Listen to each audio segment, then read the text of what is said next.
bit about your vision work. Okay. Mach 2 with your hair on fire. I lit my hair on fire a long time ago. Well, you're a good student then. Yeah. Vision and self-motivation.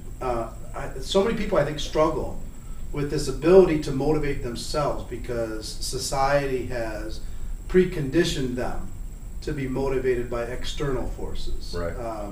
Parents, teachers, workforce, boss. What does it take, do you think? And first of all, why do you think it's important for vision and self-motivation? And second, what does it take in order to be able to get there? Go ahead.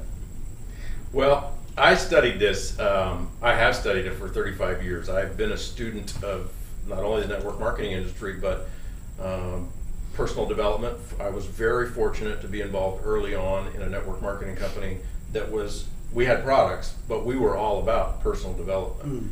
And if I had not been in that environment, I wouldn't have made it because I needed a lot of personal development.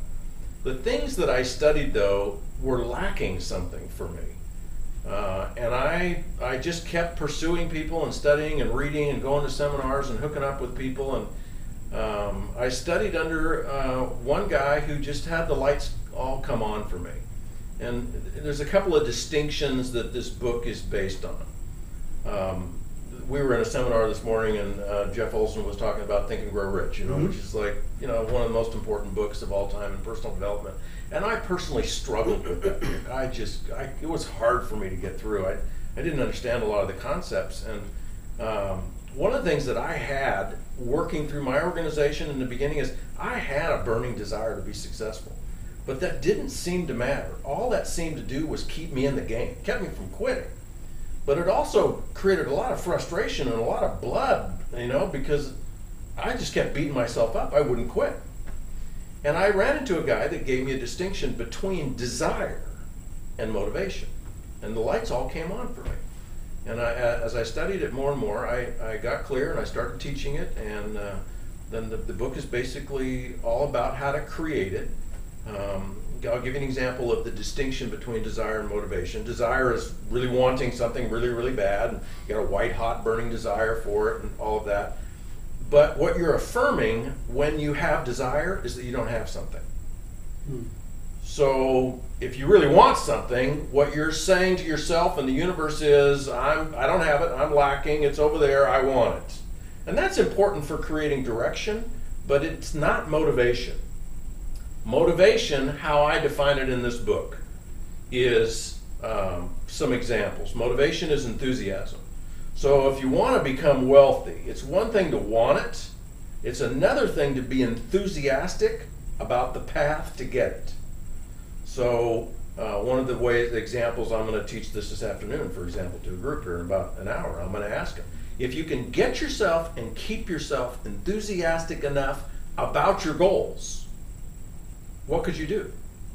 So if your goal is to make $10,000 a month, for example, in network marketing, and you know kind of what you need to do that, which is prospect and present to a lot of people. So if you could get yourself and keep yourself enthusiastic enough every day about prospecting and presenting, what could you accomplish? In our business, the answer is anything. I mean, just take that one thing, enthusiasm. Enthusiasm is different from desire. You may want to make $10,000 a month, but you may not believe you can. You may be resigned about it. You may have a whole story about how hard it is. And so you want it really bad, but that doesn't get you anywhere to getting it. If you're enthusiastic about the path, you'll be on the path. And enthusiasm is just one component of how I define motivation here. Another is courage. Courage is huge. Courage is, people that have courage, it's not like they're not blind to the danger. They're not blind to the risk. They see the risk just like a coward. A coward sees the risk and says to themselves, I can't. I'll get hurt. It's not worth it. I freeze. I'm out. Somebody with courage sees the same risk and says, and they dive in anyway. They see the risk, they dive in anyway. So courage is motivation. If you could get yourself and keep yourself courageous enough every day in building your empire of network marketing, what could you accomplish? And how I drill that down is in prospecting. We all have a list. Or we see somebody out here in the hotel, walk through the lobby, you see a sharp person.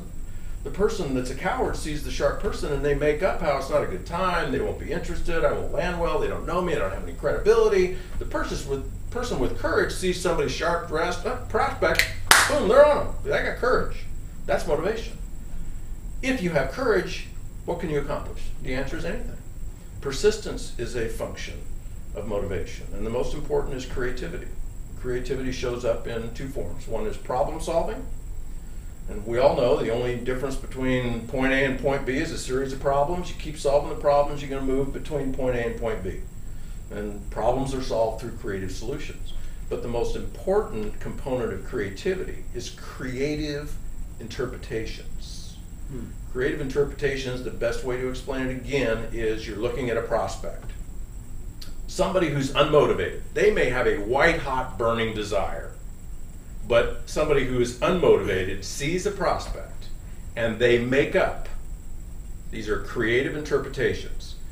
If you see a prospect, the only thing that's true is, if I see you and you're walking through the hotel lobby and you're sharp and you got a briefcase, and the only thing that's true is, there's Eric Worre walking through a hotel. That's the only thing that's true. If I'm not motivated, I'll make up, I don't know him, I don't have any credibility with him. Look how fast he's walking, he's busy.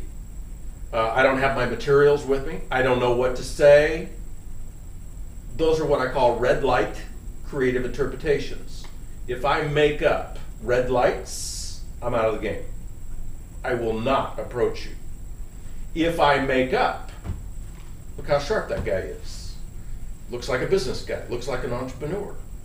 Traveling, maybe he's tired of traveling all over the place. Hey, I got something. Gretzky, you miss all the shots, 100% of the shots you don't take. So I pop a tool on you. Hey, read this magazine, look at this brochure, check out this DVD. I take a shot. I give myself a green light, a creative interpretation that there's a possibility there. People that give positive, creative interpretations, green lights, they move. They're in action.